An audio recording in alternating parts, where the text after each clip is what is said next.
তীব্র শীতে কুমিল্লার হাসপাতালগুলোতে বাড়ছে ঠান্ডাজনিত রোগীর চাপ। বিশেষ করে গত কয়েকদিনে প্রচণ্ড কুয়াশা ও হাড় কাঁপানো শীতের কারণে হাসপাতালে শিশু ও বয়স্ক রোগীর ভিড় বেড়েছে। এছাড়া হাসপাতালের পাশাপাশি বিশেষজ্ঞ চিকিৎসকদের চেম্বারেও বাড়তি রোগী দেখা গেছে।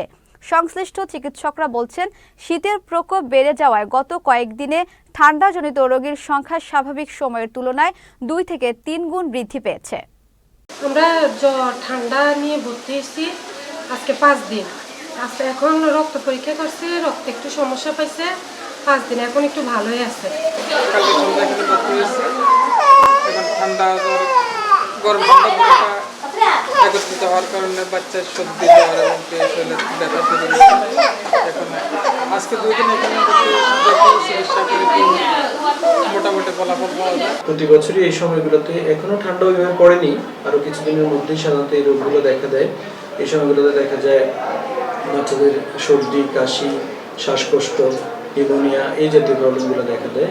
এটা ছাড়াও এই সময়টাতে ডায়রিয়াও দেখা দেয়। তো এই সময়গুলোতে আমাদের হসপিটালে যথেষ্ট প্রস্তুতি আছে, লোকবল, ঔষধের সরবরাহ সব কিছু নিয়ে আমরা রোগের মোকাবেলা করার জন্য প্রস্তুত আছি।